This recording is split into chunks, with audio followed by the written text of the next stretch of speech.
FM 89.1, Radio Universidad. 11 minutos pasaron de las 4 de la tarde, Mauro, hoy es jueves y estamos llegando medio tarde, que a las 4 teníamos turno, ¿no? A ver cuándo nos llaman, acá estamos en la sala de espera. Mauro, ¿estás ahí? Sí, esperando. Nos toca, nos Sala de toca. espera. Atención, Bueno. María Braga y Mauro Jardón, Toca. presentarse en consultorio 89,1. 89,1, a ver si encontramos por qué pasillo es. Me parece que es por acá y quien nos atiende hoy es la fonoaudióloga María Laura Real. ¿Qué tal, María Laura? María te saluda aquí en el estudio y por teléfono Mauro Jardón. ¿Cómo estás? Hola, ¿cómo les va? ¿Cómo andan?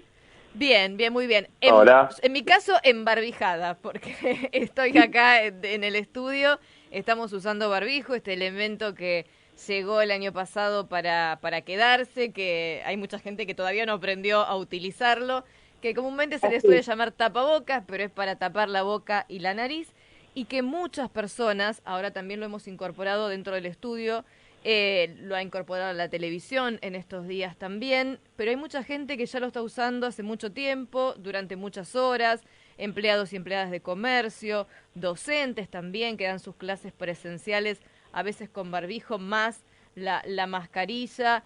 Y queríamos saber en este contexto, que además siendo mañana el Día Internacional de la Voz, ¿qué nos pasa con la voz y el uso del barbijo? Acá, quienes lo estamos usando para hacer aire, hemos sentido ahí la voz un tanto resentida, la garganta un tanto cascoteada, como decimos acá. ¿Qué es lo que nos pasa con la voz y el uso del barbijo, María Laura? Bueno, mira, en realidad está muy bien utilizar esta introducción que hiciste con respecto a la palabra tapabocas, ¿verdad? Sí. En realidad no es incorrecto decir tapabocas porque eso induce a que la gente utilice solamente para taparse la boca al barbijo, ¿sí? Así que bueno, mejor hablar de barbijo y no de tapabocas. Así es, hablemos de barbijos. Por otro lado, bueno, sí, es algo que llegó para quedarse por mucho tiempo. Y en cuanto a esto de trabajar la voz, el barbijo, muchas horas con tapada la boca, la nariz, también tiene que ver con el tema de qué tipo de barbijo estamos usando, ¿verdad? Hoy en día el barbijo ya es como un accesorio más, no está totalmente incorporado, entonces tratamos de usar los barbijos más lindos, que nos queden mejor. Que combine con la ropa, claro, con personajes, hay de todo. Cuadros de fútbol, ¿no es cierto? Sí. Sin tener en cuenta que en realidad el barbijo es un medio para evitar contagios. Entonces, utilizando los barbijos correspondientes, se evitan también problemas de voz, de respiración, de fatiga. Por ejemplo, hay actualmente barbijos que son de encajes, son de algodón, son telas comunes, que no solamente afectan la voz, sino también afectan la piel se irrita. Sí. También usan pañuelos y bueno, la mejor sugerencia que les puedo dar es que se utilicen los barbijos que están, estos barbijos que se usan en cirugías, que son livianos, que puede pasar el aire sin ningún problema y que por supuesto a cada 2-3 horas cambiarlo, desecharlo y cambiarlo por otro. Son los más económicos y, digamos, los que menos afectan toda la parte respiratoria y de voz, ¿sí? Bien. Incluyendo, por ejemplo, el barbijo del ALMAT, para mí es uno de los mejores, para mí es el mejor, porque, bueno, además tiene todo un proceso que repele todo tipo de virus. Perfecto. Bueno, la elección del barbijo entonces es el primer paso, de acuerdo a cuántas horas lo vamos a tener que usar. Yo escuché a algunas docentes la semana pasada en la farmacia tratando de elegir, ¿no?, el mejor barbijo, y contaba que sentía que se le humedecía mucho y que le dijeron que eso le podía llegar a traer algún problema en la garganta, ¿no?, ese exceso de humedad, y que recomendaban que lo cambie, ¿no?, si estaba muchas horas dando clase. Esto también seguro es recomendable. No, sí, sí, seguro, por supuesto. Los barbijos que son medicinales o que son que se usan en cirugías, hay otros también que son tipo acartonados. Por supuesto, nosotros al hablar siempre tenemos secreciones salivares que hacen que todo se humedezca. Si encima empezamos a respirar por la boca, que es otro de los factores que puede pasar, sí, evidentemente la garganta queda tipo una piedra.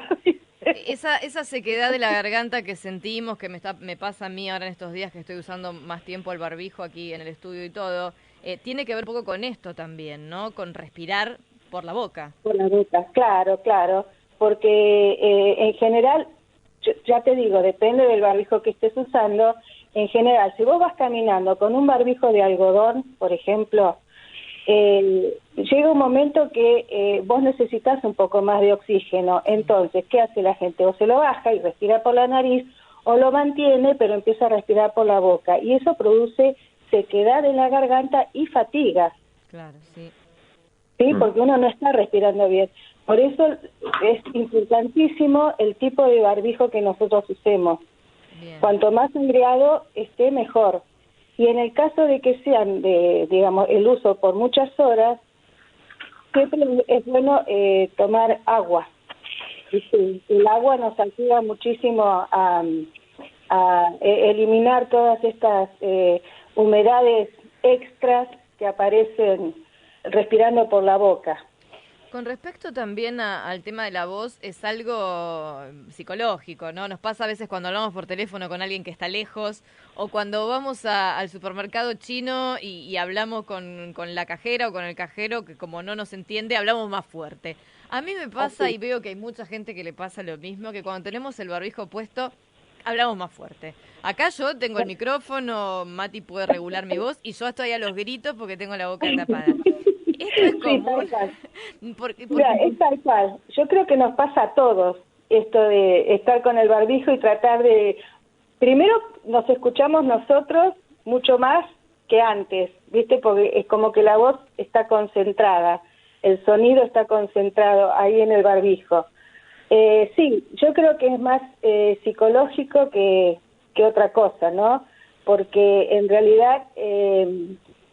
ya de por sí tener tapada la boca y la nariz ya nos condiciona desde otro lado. Y es algo que tenemos que evitar, ¿no? Esto de hablar más fuerte o de gritar para no dañarnos la voz, ¿no? Exactamente. De última se repetirán las cosas, pero lo ideal es mantener el tono de voz que uno utiliza todo el tiempo, sin barbijo.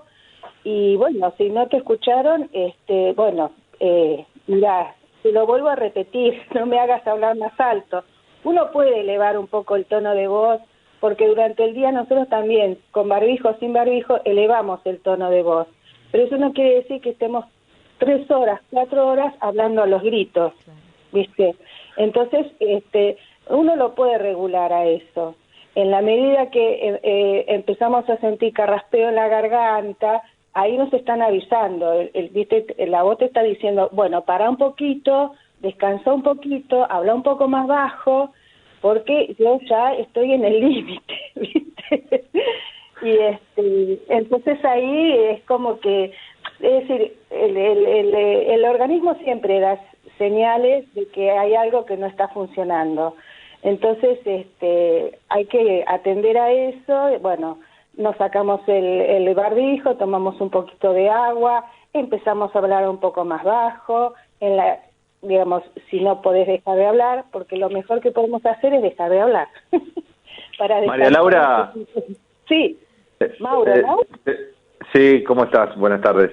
Ahí recién María mencionaba alguna docente que escuchó que había tenido algún tipo de problema.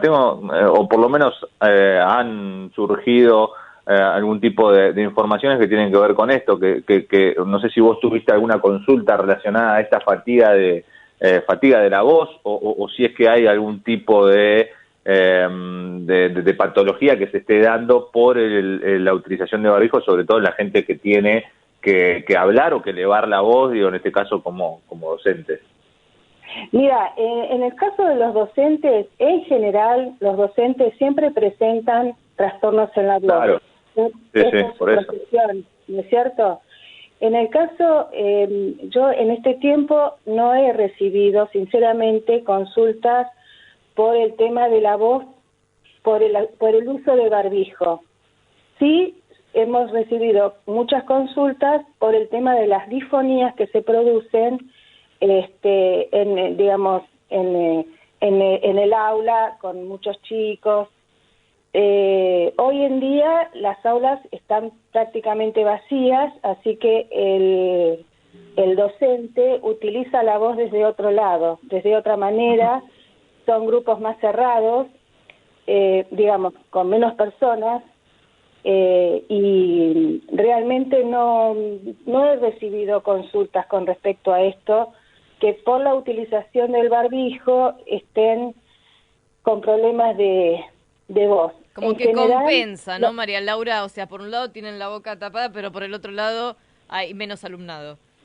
Así es, hay menos alumnado, y también hay que pensar que el docente siempre va a tener alguna dificultad en su voz, una disfonía, dolor de garganta, una voz ronca, pero eso es ya, fruto de la profesión, ¿no es cierto? Por eso siempre tratamos de, dar algunos consejitos para la utilización de la voz, cómo utilizarla. En general hacemos ejercicios de respiración, ¿viste? Pero sinceramente, vuelvo a repetir, no, por el tema del barbijo no hemos recibido así consultas que digan, ay, mira, estoy usando el barbijo y me quedo sin voz. En realidad, antes seguramente también te quedabas sin voz, ¿sí? Sin la utilización del barbijo, pero no está afectando, ya te digo, porque el espacio es grande, pero el grupo es muy reducido y la docente puede trabajar con los alumnos desde otro, es decir, están trabajando desde otro lugar, mucho más tranquilos, mucho más organizados, no están a los gritos, como claro. Para trabajar con 30 chicos no es lo mismo que trabajar con 10, ¿no?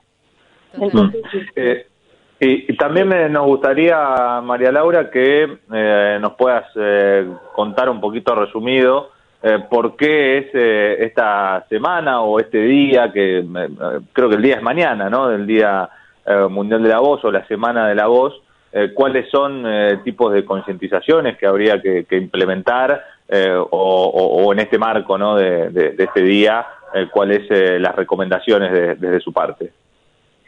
Sí, yo en realidad lo que siempre sugiero y trato de concientizar es el tema de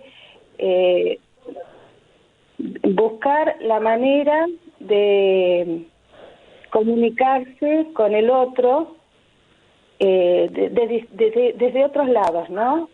Por ejemplo, hay personas que utilizan mucho la voz, como los docentes, locutores, ustedes, por ejemplo. Bueno, en ese caso es importante que hagan una, relajación, un descanso, un reposo a esa garganta que tanto trabaja, ¿no? Son, más o menos cada 2 horas, 2 horas y media, descansar 10 minutos, mantenerse en silencio, tomar agua, tomar un jugo, tomar algo caliente. Eso ayuda un montón para la voz. Y después, el control de las cuerdas vocales, a ver cómo están trabajando. Eso también produce, el hecho de un mal contacto de las cuerdas vocales también produce mucho dolor, muchas disfonías, ronqueras, quedarse sin voz. Entonces el control médico es importante también, ¿verdad? Sí, María Laura, sería importante que todas las personas que trabajamos con la voz hagamos, así como vamos al chequeo anual con el médico, el chequeo ginecológico, algún chequeo con fonoaudiología para ver cómo está la garganta y periódicamente. Sí, en realidad yo siempre digo que no hay que esperar a quedarnos sin voz. Si nosotros tenemos alguna señal previa, y bueno, podemos hacer alguna consulta. En general, las consultas se hacen con el otorrinolaringólogo. Bien. Y es la fonoaudióloga digamos, la encargada de hacer las pruebas y en el caso de una mala respiración o lo que sea, los ejercicios, impostación de voz, ese tipo de cosas. Pero es importante el control médico, es importante estar atento a lo que dice el cuerpo, sobre todo la garganta. Y bueno, cuando nos está avisando, decir, bueno, voy a descansar un ratito porque si no me voy a quedar sin voz. Bien. Fundamental. María Laura, bueno, no te quitamos más tiempo, no te hacemos seguir hablando, que sabemos que seguramente vos también trabajás mucho con la voz, y te agradecemos enormemente por habernos dado estos consejos y estas recomendaciones. Sí, yo lo que me gustaría decir es que, bueno, la utilización del barbijo es casi obligatoria. Por supuesto, nada es obligatorio, pero sería importante que sí o sí todos se concienticen en el uso del barbijo, bien colocado, que nos tape bien la nariz y la boca, y por sobre todas las cosas utilizar barbijos que sean aireados, que sean finos. Y si nosotros tenemos que utilizar un barbijo durante 8 horas, bueno, cambiarlo cada 2 horas, 3 horas, volver a usar uno nuevo, y en realidad estos barbijos medicinales son los más baratos, ¿sí? Los compras al por mayor prácticamente y los puedes desechar y sin problema. Y la otra que es importantísima es el distanciamiento social, ¿no? A pesar del uso del barbijo, la distancia es fundamental. Bien, María Laura, te agradecemos enormemente por todos los consejos. Hagamos distancia, pero no estemos a los gritos, porque si no nos vamos a dañar la garganta. Y te pregunto una cosa más, no sé si tenés redes sociales en las que dejes algún consejo o algún contacto, si las querés pasar. Mira, yo no, tengo un consultorio nada más que está lleno de gente, así que... Ni tiempo de redes sociales. Ni tiempo de redes sociales. Muchísimas gracias, María Laura, un placer. No, por favor, muchísimas gracias a ustedes por haber llamado y espero que haya servido estos pequeños consejitos. Muchísimo. María Laura Real, fonoaudióloga, fue nuestra consulta de hoy aquí en el consultorio 891. Yo ya estoy gritando de vuelta, Mauro. Recién había bajado el tono y ahora empecé a gritar otra vez. Me voy a callar. Bueno, hablemos más despacito. Hablemos despacio y hagamos unos minutitos de silencio y escuchamos un poco de música, ¿te parece? Lo mejor. Desde la Universidad Nacional de La Matanza, Radio Universidad.